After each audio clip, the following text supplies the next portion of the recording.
Selamat sore. Selamat sore, Pak. Ya, selamat sore ya. Sorry, saya agak terlambat. Apakah sudah berdoa? Sore Pak. Sudah, Pak. Sudah ya. Sebentar saya rapikan dulu ini kamera.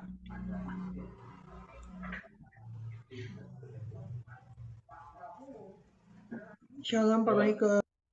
Ya, shalom. Sudah ya. Oke. Baik. Kita mulai saja ya. Kita mulai. Sudah doa ya. Oke, saya minta tolong yang PowerPoint saya yang terakhir minggu lalu. Apakah bisa ditayangkan tentang silabus? Silakan. Kalau ada yang sangat berhalangan, nggak apa-apa. Rumah duka tapi harus penting bisa ikut ya.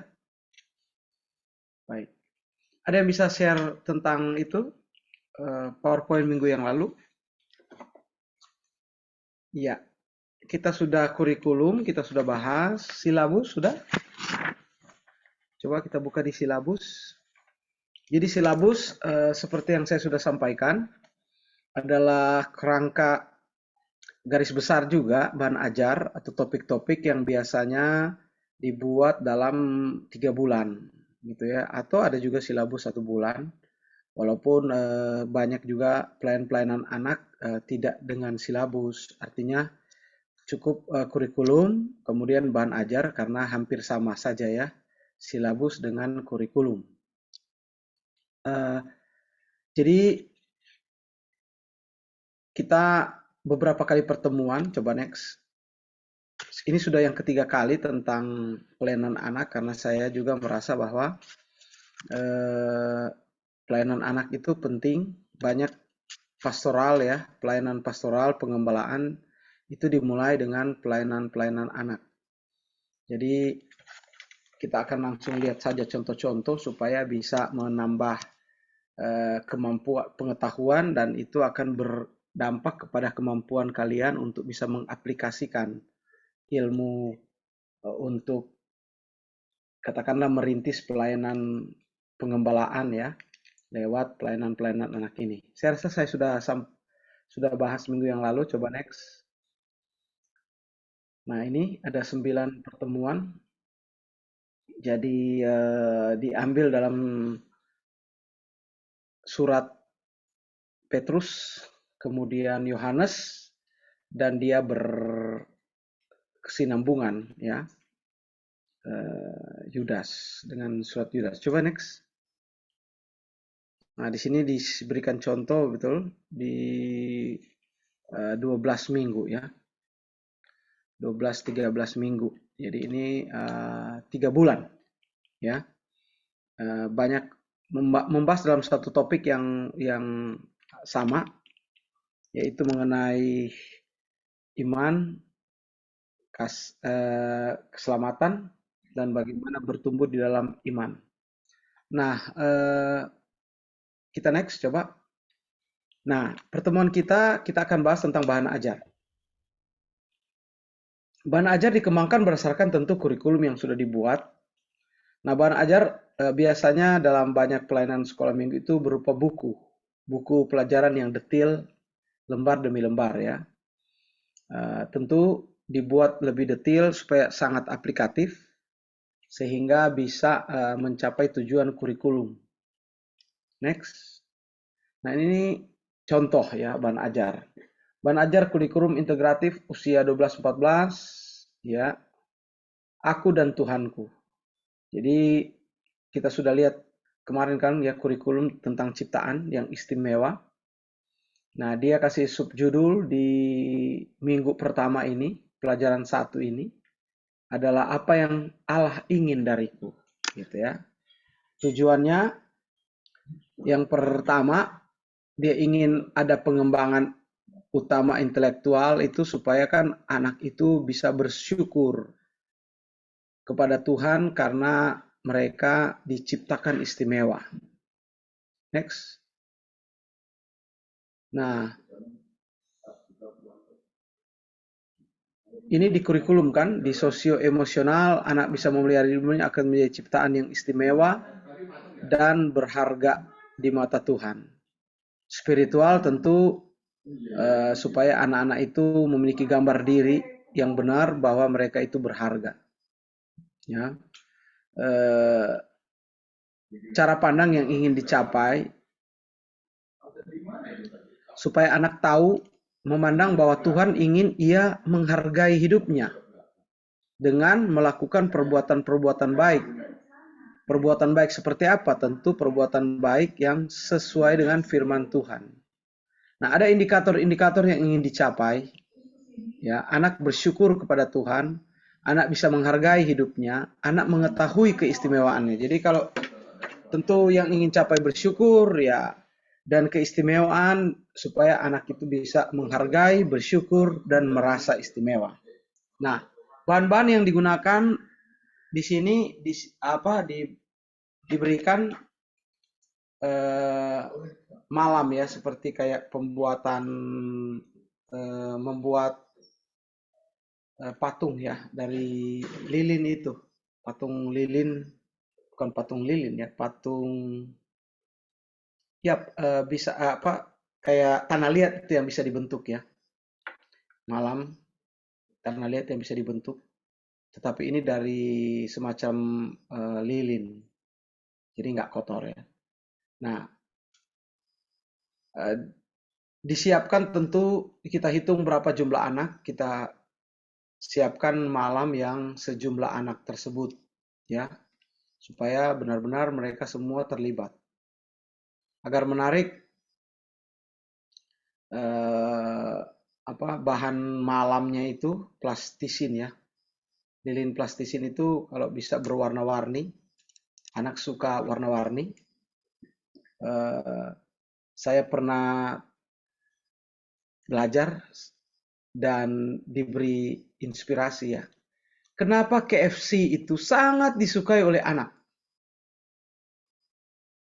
Ya, kalau kalian ada di masa saya, kalau nggak salah itu masuk Indonesia itu di tahun-tahun saya itu usia SMP ya. Itu berarti tahun 1982. Banyak dari kalian mungkin belum lahir ya. Ya. Peter Owen lahir tahun berapa kamu? Kalau aku 2002, Pak. Oke, KFC sudah ada ya, Starbucks sudah ada. Kalau kami lahir, nggak tahu, Bu Asrid, Natasha, lahir tahun berapa, Bu?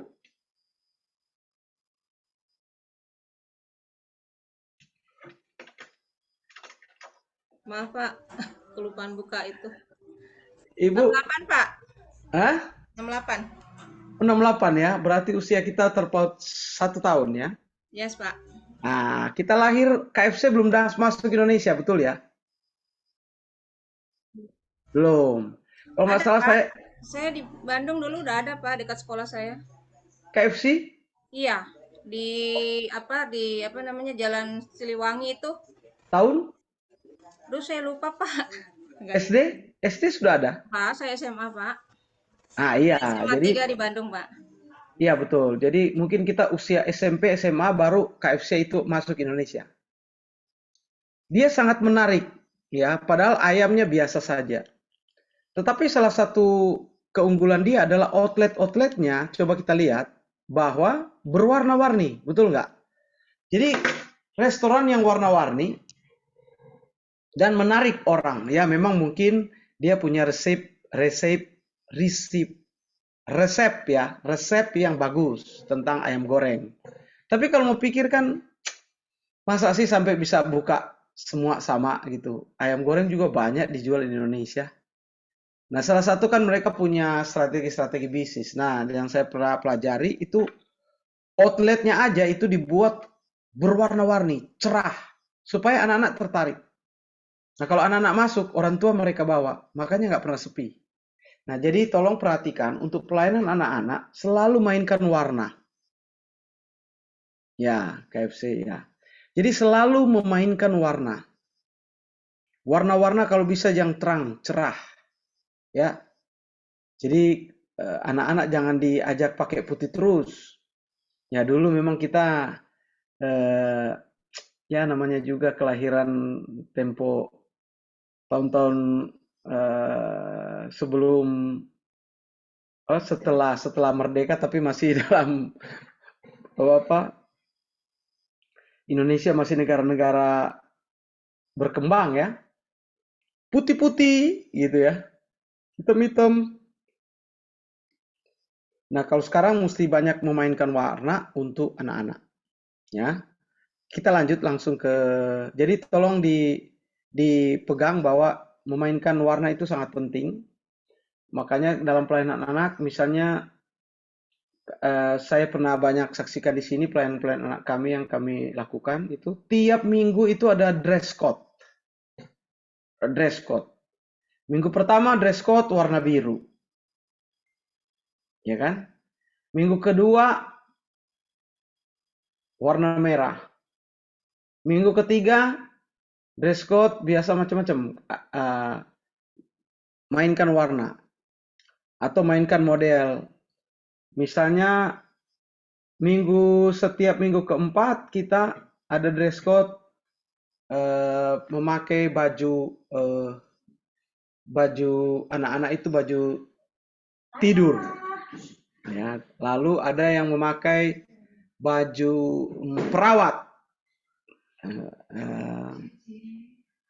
captain, pelaut, tentara ya, karena kita mau belajar tentang army, tentang prajurit Tuhan ya. Jadi itu tiap minggu bisa ada dress code dan warna berbeda-beda dan anak-anak sangat antusias gitu loh. Berbeda dengan orang gede ya, disuruh pakai warna merah nggak ada, nggak punya gitu. Tapi kalau anak-anak nggak ya, mereka akan berusaha dan justru mereka senang di situ, senang. Kalau jadi warna itu penting. Nah, proses pembelajaran di sini dia kasih contoh ya, bagikan lilin kepada semua anak, lalu mereka membuat patung manusia. Coba next. Ya, seindah mungkin mereka buat, sementara mereka asik membuat patung, ajaklah mereka ngobrol santai dengan menanyakan. Jadi pelajaran sudah mulai masuk waktu mereka mulai bekerja. Ya.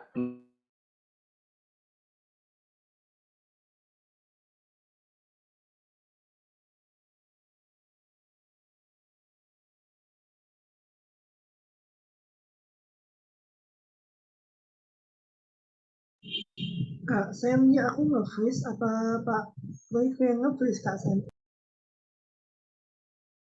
Royke ya. Oke Kak.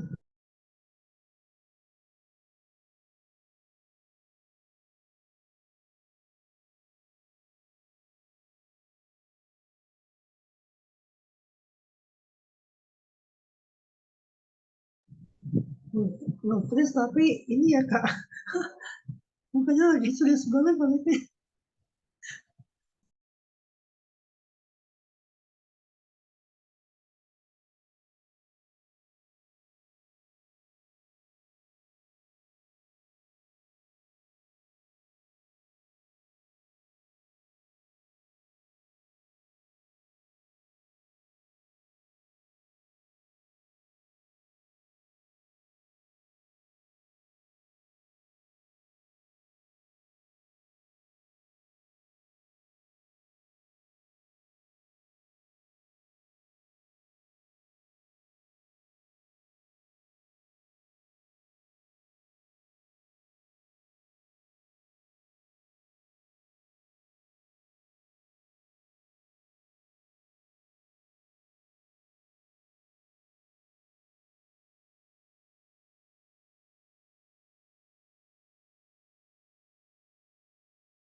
Halo Sam, Iya, Bu. Sam, Iya. apakah di saya aja tidak ada suaranya Sam? Oh, Pak Royke-nya kepental, Bu. Oh, Sinyal.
Pikir saya ini saya aja yang nggak bisa denger, udah default gitu volumenya.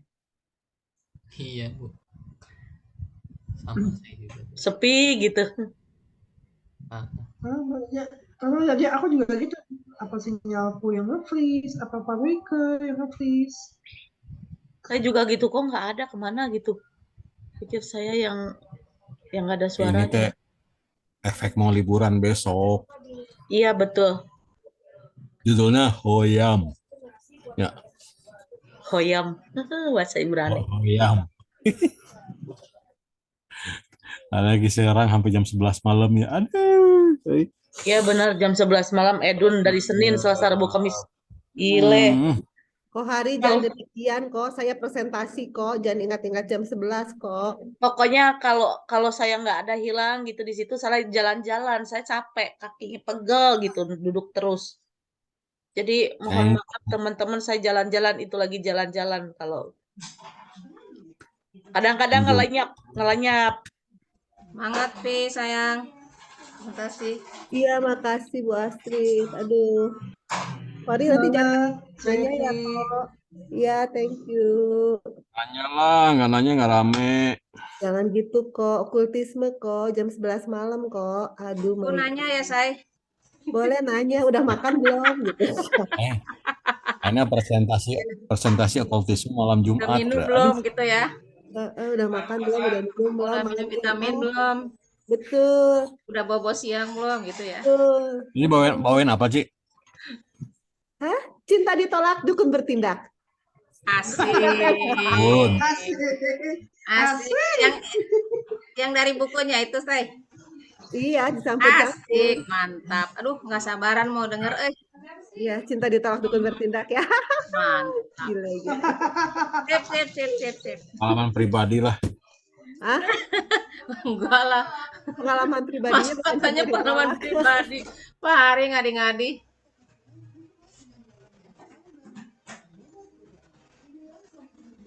Ngadi-ngadi itu artinya apa sih? Oh, ngadi-ngadi tuh Ngadi-ngadi tuh ada-ada aja. iya kayak aneh-aneh aja. Mereka gitu mental loh. ya, Pak? Cinta ditolak. Oh, Iya, kalau Pak. di Jawa Singkat ya, ngadi-ngadi Pak. mah manja. Kalau Jawa Tuh, bahasa Pak Jawa. Reko udah masuk tuh. Oke, sorry. Iya, Pak. Kita lanjut ya. Sebentar ya, saya lihat dulu ini saya ya.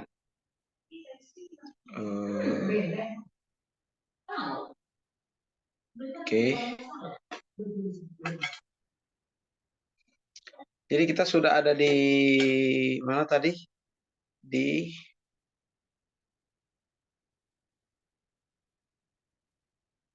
slide yang nomor 15, Pak. Slide 15. 15 ya? Iya. Oke, sebentar.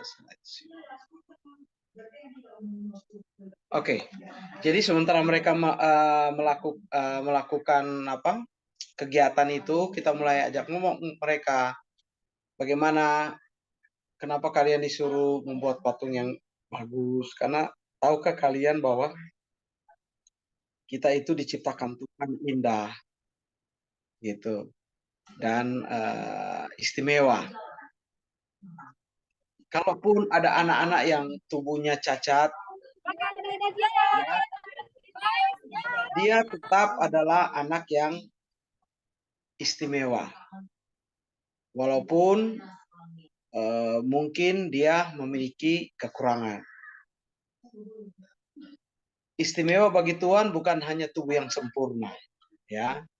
Meskipun tubuhmu kurang sempurna, Tuhan tetap mengasihimu dan kamu tetap berharga di matanya. Dan kamu tetap menjadi ciptaan Tuhan yang istimewa. Jadi ajak mereka ngobrol sampai mereka bisa ya menyelesaikan pekerjaan mereka ya, membuat patung malam itu. Kenapa kalian istimewa? Karena kalian pasti, walaupun di hal lain mungkin kalian kurang, tapi kalian pasti beberapa hal lain kalian ada kelebihan, ya.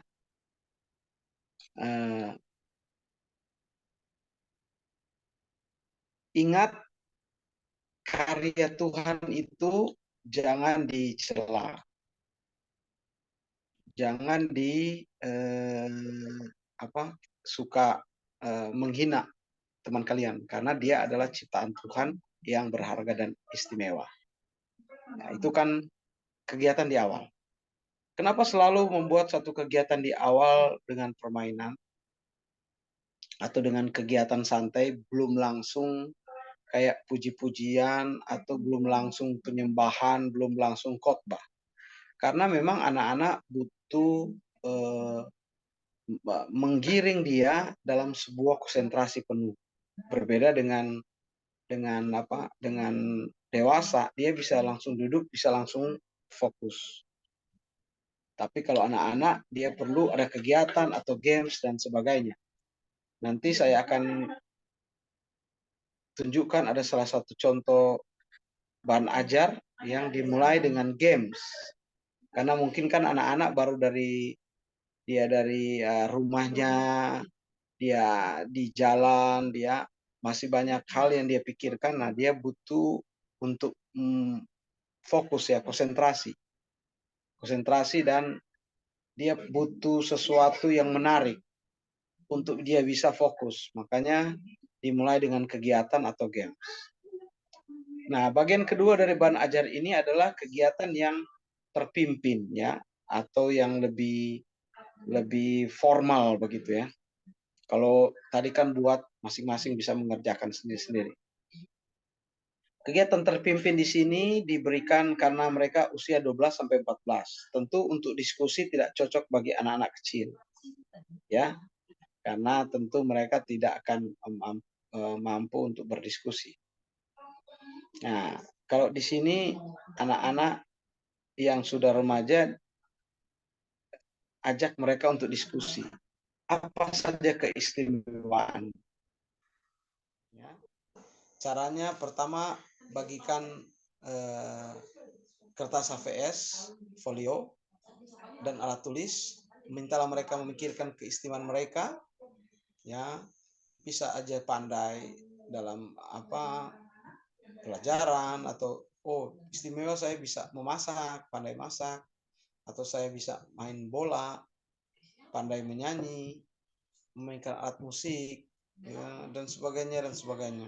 Bisa juga keistimewaan itu dari karakter yang baik ya, misalnya rajin, baik hati ya.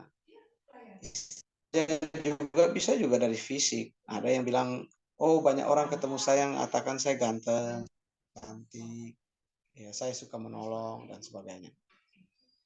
Mereka bisa tulis. Lalu kita tanyakan, untuk apakah keistimewaan itu? Biar mereka memberi respon. Tanya satu-satu. Misalnya ada berapa anak di kelas itu. Kalau banyak anak tentu kita tidak akan bertanya satu persatu ya. Nanti kehabisan waktu. Kalau misalnya banyak anak, kita tak bisa lakukan ini, tapi pertanyaan itu tidak untuk semua, hanya untuk beberapa saja. Misalnya kita memilih yang duduk depan pojok kiri, lalu bisa saja kita buat misalnya pria, wanita. Kemudian tanyakan, kita tahu anak itu lihat. Jadi kita bisa random ya, tapi dengan strategi tertentu. Misalnya ya tadi anak pria wanita, atau tinggi, atau tanya kepada yang paling tinggi di kelas itu, yang paling gemuk boleh ya kan, kita bisa lihat dan kita random ya, supaya bisa mewakili kelas itu. Oke, coba next. Ya. Jadi katakan keistimewaan itu harus digunakan untuk kebaikan, yaitu untuk kemuliaan nama Tuhan. Tuhan senang jika kamu menggunakan keistimewaan itu untuk kebaikan. Jadi Tuhan menciptakan keistimewaan itu bukan untuk kita sombong atau untuk kepentingan kita dipuji, tapi sebenarnya Tuhan membuat keistimewaan-keistimewaan itu untuk kita bisa menebar kebaikan atau menjadi berkat bagi ciptaan yang lain, ya, bagi orang lain, ya. Manusia adalah makhluk yang sangat berharga dan mulia di mata Tuhan.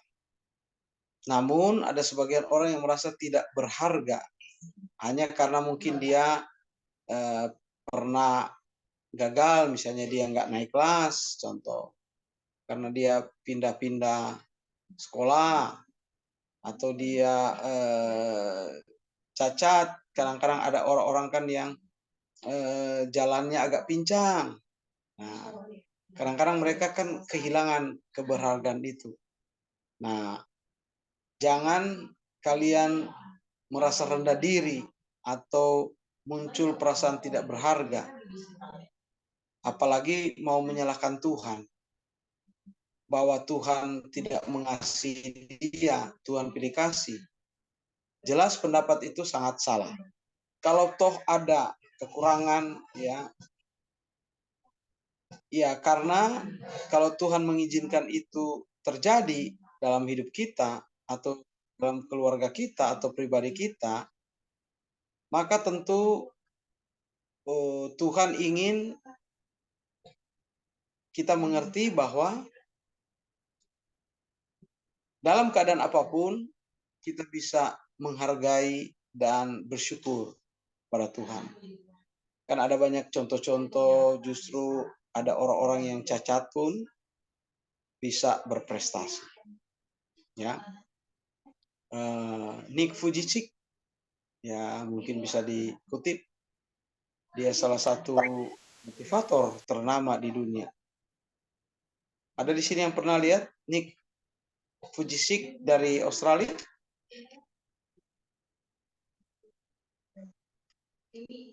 Ada? Saya nggak lihat ininya. Pernah lihat ya? Pak Elman pernah? Di TV, Pak. Sorry, volumenya.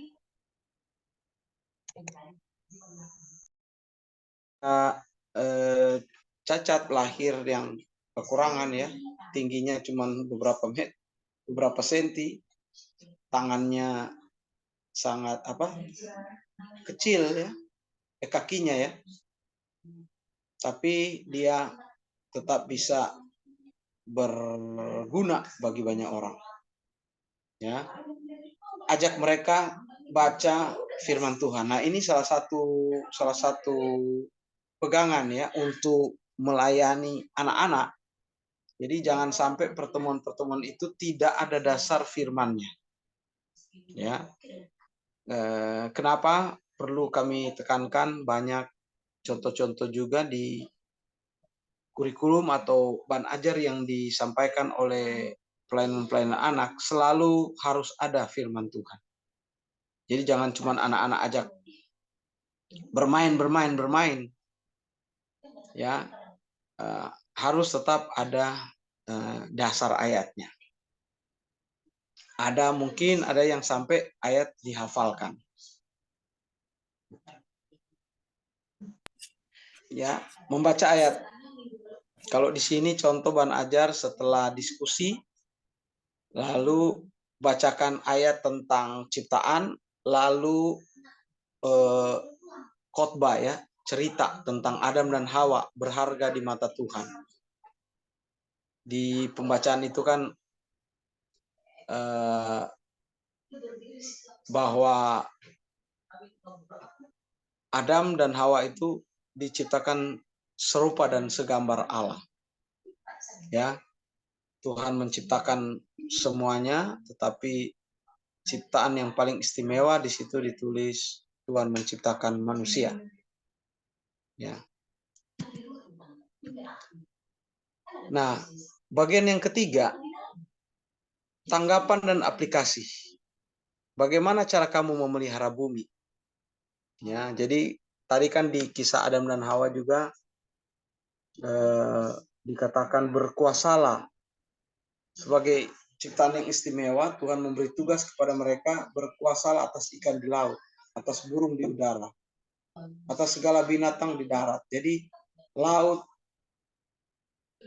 udara, darat itu diberikan kekuasaan kepada manusia, kepada kita, ciptaan yang paling mulia. Nah, minta bagian ketiga untuk mereka memberikan tanggapan.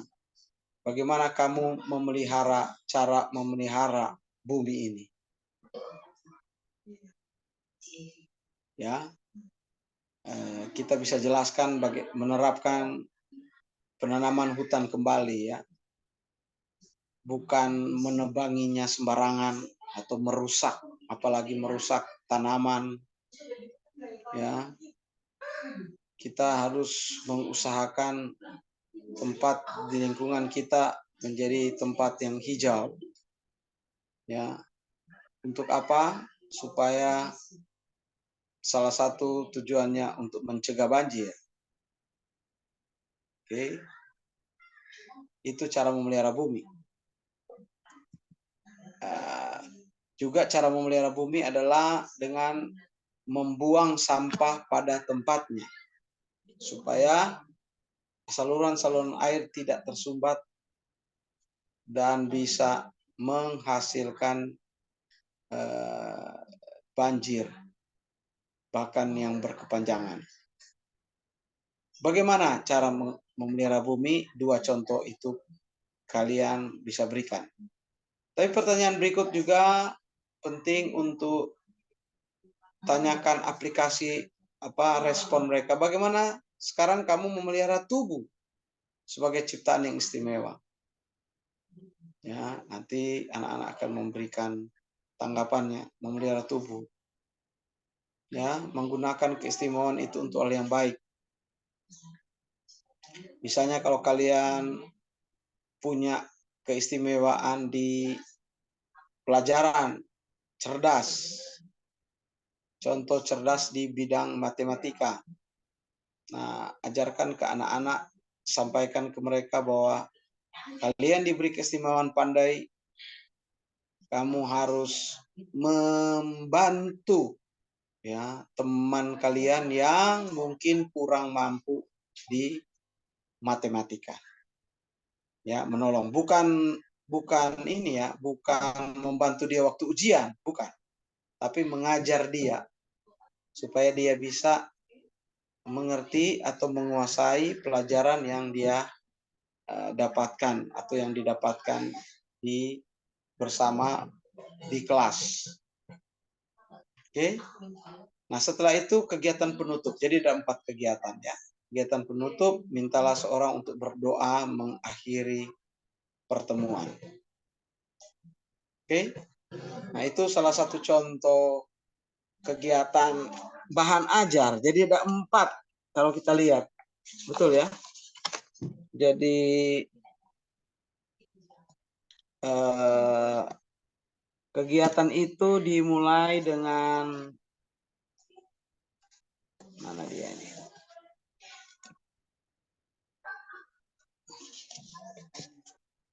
Dimulai dengan bahan ajar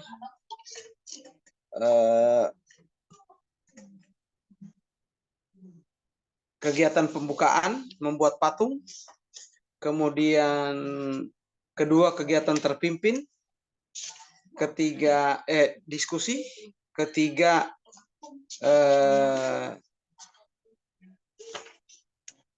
tanggapan aplikasi, mereka memberi tanggapan. Dan kelima, kegiatan penutup. Sederhana aja, simpel ya, untuk anak-anak 12 sampai 14 tahun. Oke, dari bahan ajar ini ada yang mau bertanya? Sebelum saya akan kasih contoh satu bahan ajar lagi yang cukup menarik. Nanti coba kita akan bahas ya bersama-sama untuk bahan ajar tersebut. Ada di sini yang bisa lancar berbahasa Inggris? Untuk membantu saya? Pak Dery, Pak. Nggak kedengaran suaranya. Ada Pak Dery, Pak. Pak Dery ada nggak? Siapa? Pak Dery.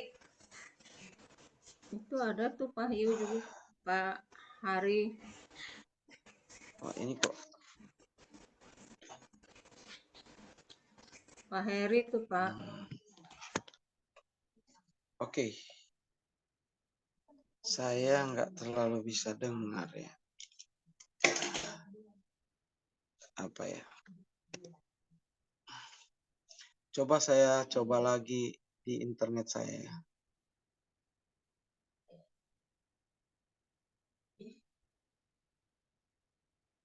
No internet.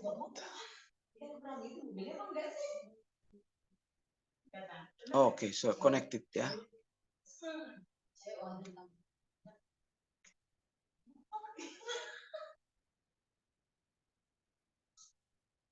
Oke, saya sudah bisa connect. Sekarang saya coba.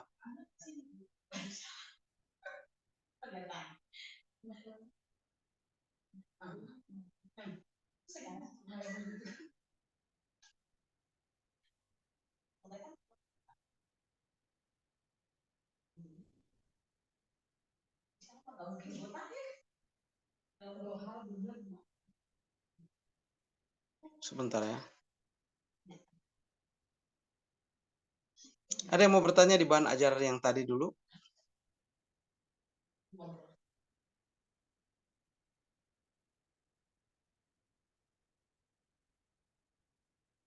Nggak ada?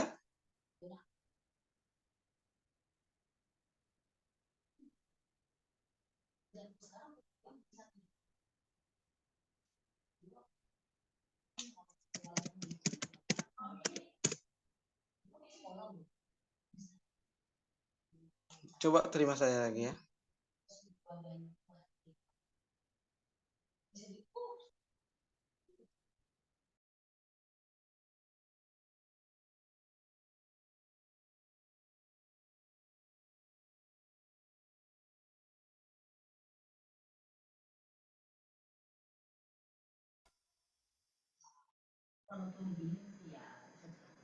Oke, ada yang mau bertanya? Nggak ada. Nah, sekarang saya mau kasih contoh bahan ajar ya, yang saya gunakan atau pernah kami gunakan dalam satu pelayanan sekolah minggu. Saya mau coba, saya lihat, apakah saya sudah kirimkan ke kalian?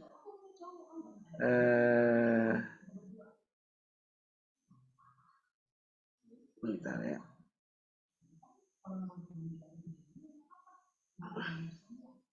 Silap.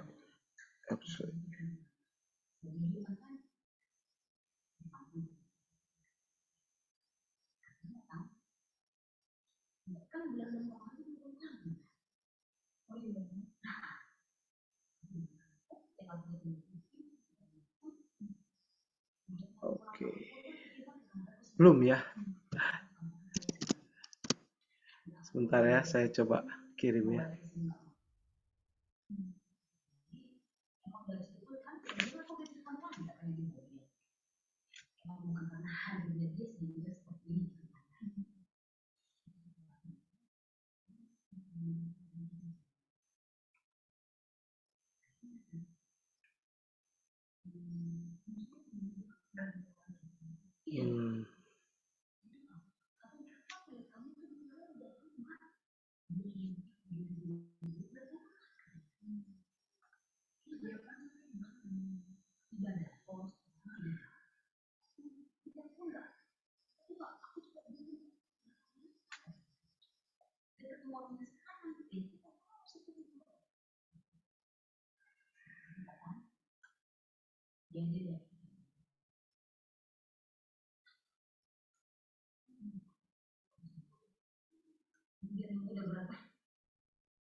Saya masih menunggu.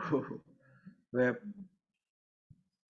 ini ya masuk ya, supaya saya bisa bagikan.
Jadi seperti yang pernah saya sampaikan bahwa salah satu sekolah minggu atau pelayanan anak terbesar di dunia ya, dan kami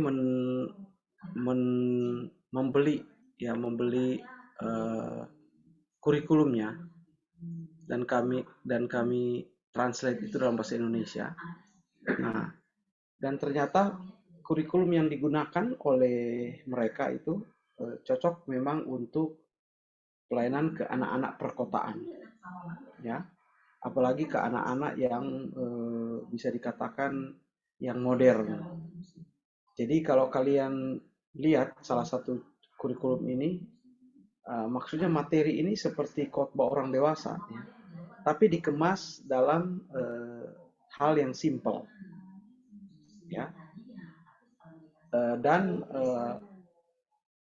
kami pernah terapkan beberapa tahun dan itu sangat bekerja ya, maksudnya sangat baik. Kami lihat pertumbuhan anak mengalami pertumbuhan dan materi-materinya itu sangat baik. Nah, saya akan coba bagikan ini, bukan menjadi pilihan ya, artinya ini kan kita di ranah akademisi. Nah, coba saya ingin majukan sebagai contoh. Pattern yang mereka lakukan itu bisa kita ambil. Karena setiap poin acara itu semua ada tujuannya. Ada filosofinya, kira-kira begitu ya. Jadi gini. Banyak waktu kami memulai suatu pelayanan anak, ya, kami melihat memang banyak gereja-gereja menerapkan pelayanan anak yang bisa dibilang standar, ya. Dan banyak keluhan dari anak-anak bahwa pertemuan-pertemuan itu menjadi pertemuan-pertemuan yang membosankan, boring gitu ya. Bayangkan anak-anak yang kelas kecil itu harus mengikuti sekolah minggu, ya, sampai 1,5 jam, 2 jam kadang-kadang. Dan guru-guru itu berjibaku untuk menangani anak-anak yang nakal, dalam tanda petik, lari ke sana, lari ke situ, dan guru-guru minta kepada pendoa, tolong doakan anak-anak ini. Mereka ini generasi yang kacau.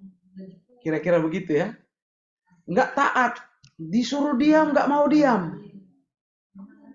Padahal bayangkan, mengunci anak usia 8 tahun, ya, usia 5 tahun, itu di satu ruangan disuruh duduk, ya, menyanyi, mendengar firman, mendengar cerita yang mereka ulang-ulang setiap tahun ya, setiap bulan ya, cerita Nuh, apalagi ya, cerita Nuh membuat bahtera, ya 2 jam ya anak-anak. Kalau bisa sih mereka keluar dari jendela. Kenapa? Boring. Jadi bukan mereka ya butuh didoakan sebenarnya, tapi sebenarnya guru-gurunya yang perlu berubah. Nah, itu salah satu ya, kami amati. Yang kedua, kami amati begini. Jadi yang pertama kami lihat acaranya boring. Ya kan? Artinya gini, anak-anak usia sekarang lahir di tahun 2000 disuruh mengikuti acara seperti tahun 60. Ya, kelahiran Pak Elman. Oh, Pak Elman 50 ya. Kelahiran Ibu Astrid ya. Iya ya. Nyanyi yang sederhana lalu berdiri ya tegap, dipaksa didisiplin ya. Ini menarik. Bupati atau gubernur NTB ya. Supaya katanya anak-anak disiplin, bangun jam 5 pagi. Bangun jam 5 pagi, sorry. Sekolah masuk jam 5. Pak Elman, kalau sekolah masuk jam 5, kira-kira Bapak bangun jam berapa itu? Jam 3, Pak. Jam 3 pagi. Bayangkan. Jam 3. Anak SMP, SMA, walaupun tidak semua, dia bilang ini sekolah unggulan, bangun jam 3 untuk atas nama disiplin. Kita bingung. Memang mungkin dulu zaman Permesta, Pak Herman tahu nggak Permesta? Memang bangun Ya, mesti jam 3. Sumatera atau di Sulawesi, Pak. Di ya? Sulawesi, Pak. Jadi memang bangun jam 3 itu Iya, memang karena keadaan. Betul ya? Dulu memang mungkin ke kebun ya mesti bangun pagi-pagi. Tapi kalau sekarang disiplin disamaartikan dengan jam masuk. Disiplin sama arti dengan bangun pagi. Bagi saya nggak tepat. Artinya tidak melayani sesuai zaman. Saya kembali lagi ya.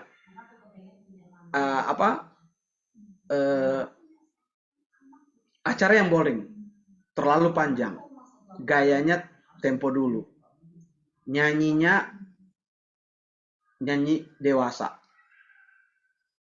lagu-lagu yang sudah zamannya berlalu. Akhirnya kami berpikir untuk pertama-tama revolusi yang harus dibuat adalah buat konsentrasi di bahan ajar. Jadi bahan ajar atau pertemuan mingguan itu dirubah sama sekali. Dirubah sesuai dengan dunia anak. Dunia anak itu apa sih sebenarnya? Bermain. Bermain. Itu dunia mereka. Dan mereka mesti dibimbing untuk disiplin. Ya kan? Tetapi tidak bisa dipaksakan. Bermain sambil mereka berdisiplin. Makanya pertemuan-pertemuan sebelum pandemi, mohon maaf ya, itu memang ibadah sekolah minggu itu sudah 1 jam saja. Gereja 1 jam saja ini baru-baru. Kami melakukan 1 jam saja itu sudah dari tahun 2005. Itu untuk anak-anak. Jadi kami jaga maksimal 1 jam. Karena konsentrasi anak-anak itu nggak bisa lebih dari itu. Lebih dari itu boleh kita ajar, tapi ya paling cuma kasih menggambar maksudnya ya jagain aja mereka nunggu sambil main. Kalau kita mau disiplinkan dalam acara, pasti bubar. Dan tidak akan pernah efektif. Jadi cukup 1 jam. Nah, saya kasih contoh ya. Apa yang dilakukan selama 1 jam tersebut? Oke. Saya kirim di grup ya, kalau ada yang bisa share ya.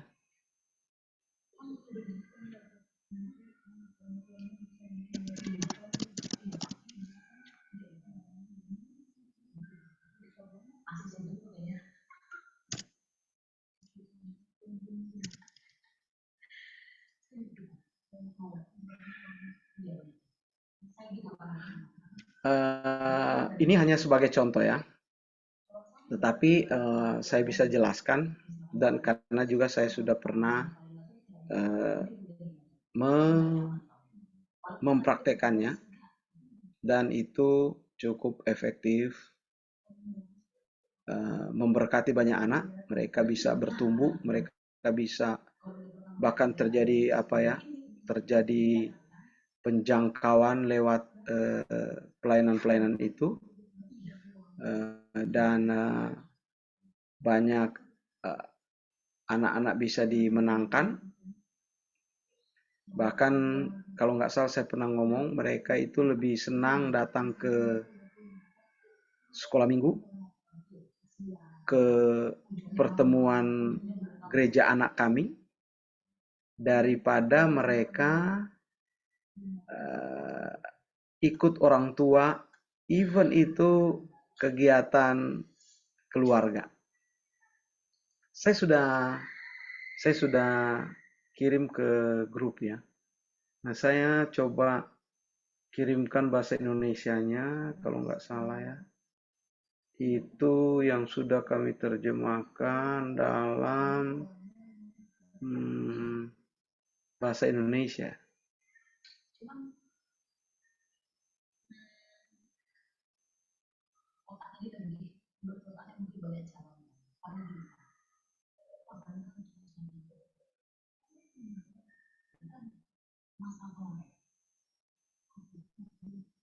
Sorry ya, sebentar saya lihat dulu. Ada di manakah dia itu?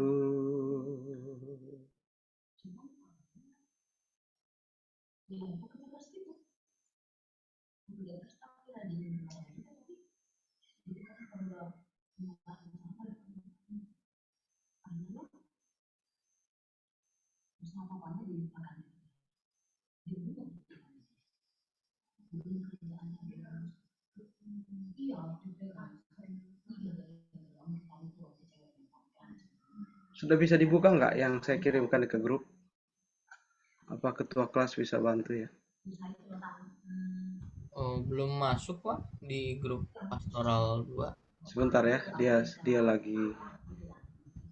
Oke, baik Pak.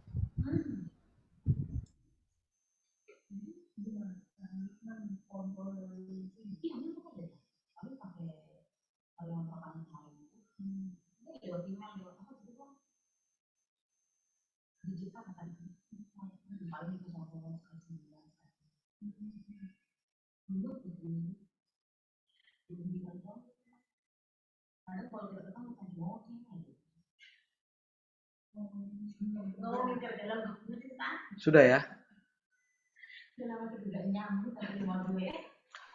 Ya, udah Pak. Nah, coba ada yang bisa buka?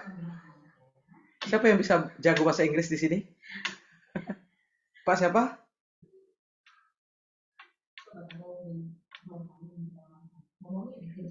Jadi bahan ajar dia perhatikan, dia bentuk dalam PDF ya.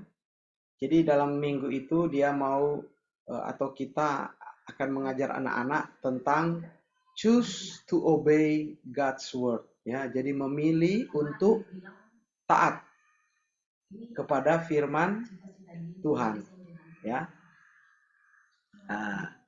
Menarik, kegerakan sekarang, bahkan pelayanan-pelayanan sekarang untuk anak-anak muda dan anak-anak kecil,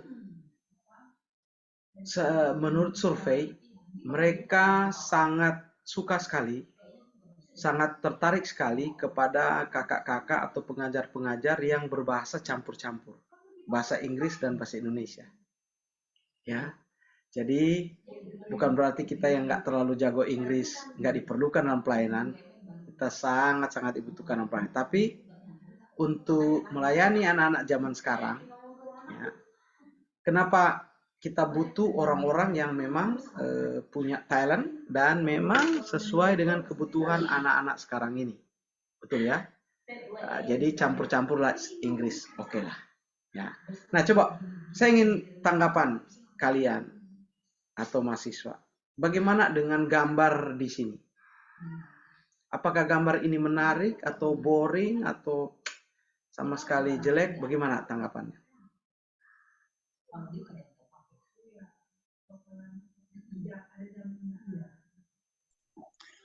Lucu aja Pak kelihatannya Pak. Kenapa? Lucu Pak. Kurang variasi, kurang menarik, Pak. Kurang menarik ya? Iya. Oke. Tapi paling tidak gambar ini berbeda dengan gambar yang biasanya. Kalau kurikulum yang standar obey to God, choose to obey God's word, biasanya kan kita cuma gambar Alkitab, ya kan? Taat, hitam putih. Tapi kalau dalam kurikulum seperti ini, mereka itu memakai kartun. Ya, kenapa? Inilah dunia anak. Ya, supaya anak-anak itu bisa menarik. Ya. Mungkin kalau orang Indonesia akan lebih bagus lagi. Kenapa? Karena memang orang Indonesia seperti mungkin Bu Astrid, Pak Elman itu lebih model lah. Kita mungkin bisa buat kartun yang lebih menarik lagi ya. Orang Bali apalagi kan jago-jago menggambar. Tapi paling tidak ilmu pertama kita pegang bahwa gambar itu harus sesuai zaman. Kalau nggak salah ini kurikulum keluar pada waktu memang program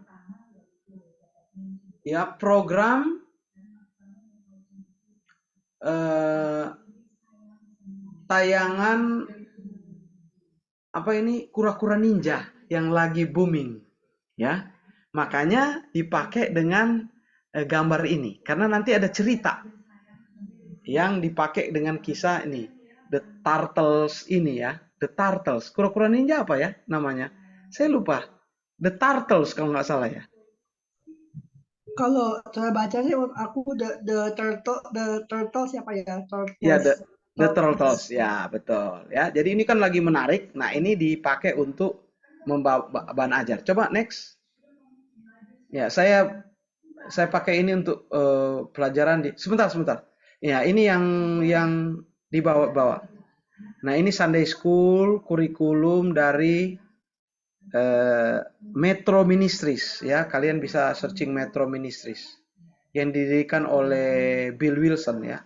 Satu sekolah minggu yang gede yang bisa banyak sekali ya, memberkati banyak anak-anak. Next.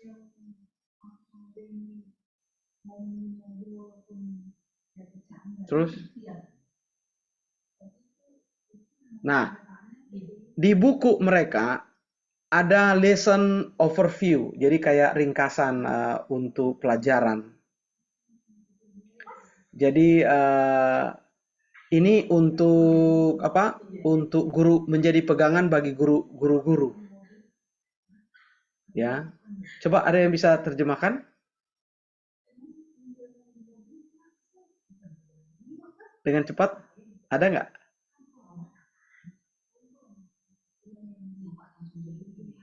Nggak ada yang berani. Jadi ya kira-kira ini aja ya terjemahan bebas ya. Jadi ada banyak buku yang ditulis sepanjang sejarah. Ya, beberapa bagus, beberapa tidak terlalu bagus. Tetapi hanya ada satu buku yang bisa membangun kehidupan kita. There is only one that we can sincerely point the children to without question as a book they can use to build their lives upon. Jadi ada satu buku yang penting untuk anak-anak itu pegang ya, tanpa dipertanyakan untuk membangun kehidupan mereka. Ya, hanya ada satu buku yang mampu bertahan ya dari waktu ya, melewati berbagai macam kebudayaan ya kan, yang yang bertahan atau teruji dari berbagai macam kritik, ya, di berbagai tempat.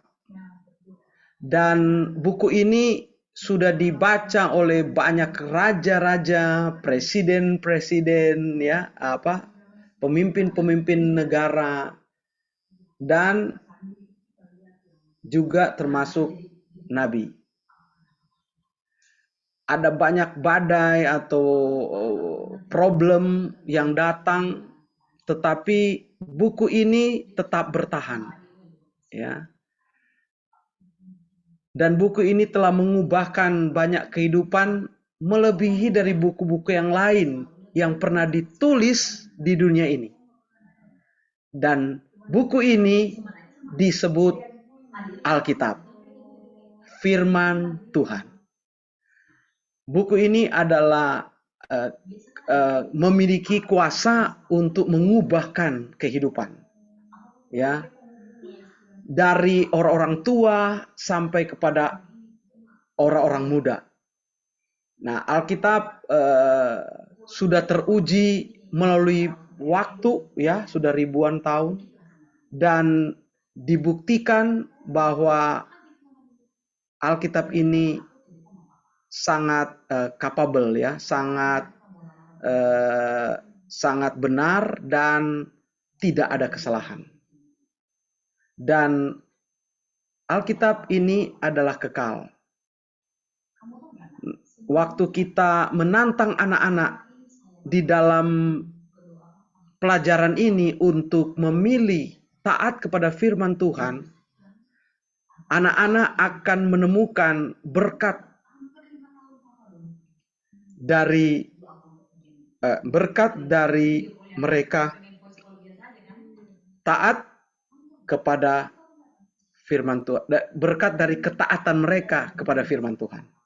Oke, ya. Jadi ini lesson overview tentang pelajaran ini, tentang mau mengajar mereka untuk taat kepada firman Tuhan. Tetapi kan dimulai bercerita tentang Alkitab. Coba next. Sebentar, di atas dulu. Oke. Nah, hari ini kita akan mengajar anak-anak untuk memilih taat kepada firman Tuhan. Mengapa mereka harus memilih untuk taat firman Tuhan? Karena yang pertama, firman Tuhan itu sebagai penuntun, guide. Yang kedua, firman Tuhan itu sebagai terang. Dan yang ketiga, firman Tuhan itu satu-satunya kebenaran. Nah, the most important thing, hal yang paling penting yang dibutuhkan oleh anak-anak kalian untuk belajar minggu ini, tidak ada pilihan lain tetapi percaya dan taat kepada firman Tuhan. Minggu ini diizinkan anak-anak mengalami, ya, kuasa daripada firman Tuhan, yaitu memilih untuk taat kepada firman Tuhan. Jadi memiliki pengalaman kuasa Tuhan dengan mereka memilih untuk taat kepada firman Tuhan. Jadi ini lesson overview ini perlu dikuasai oleh guru yang akan mengajar tentunya. Oke, coba next. Ini untuk bagian guru, ya. Nah, ini dia mulai mengajarkan bagaimana membuka kelas, ya. Lesson breakdown. Pre-opening activity. Jadi sebelum pembukaan acara sudah ada aktivitas. Ya. Di sini dia bilang aerobics. Nah, bagaimana pendapat mahasiswa tentang aerobics? Oke, ya. Oke, Pak.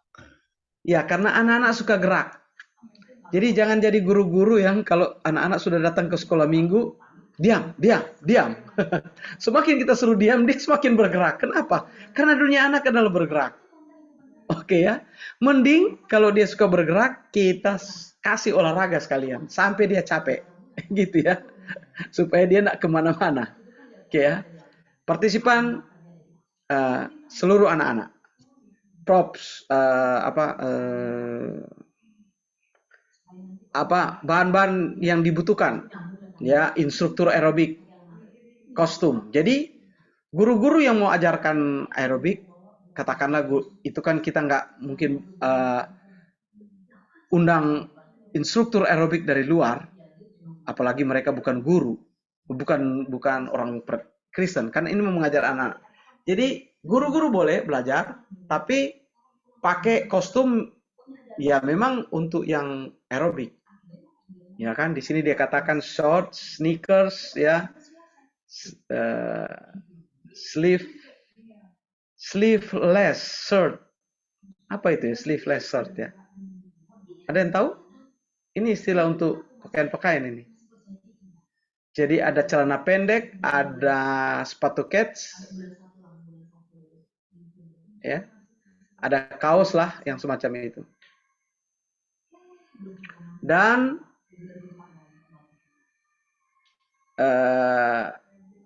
energetic music, ya, jadi sesuai musiknya.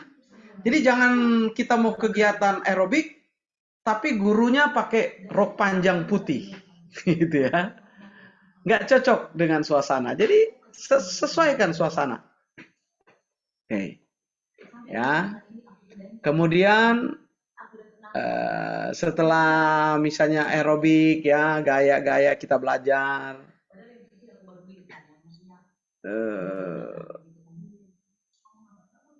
Next.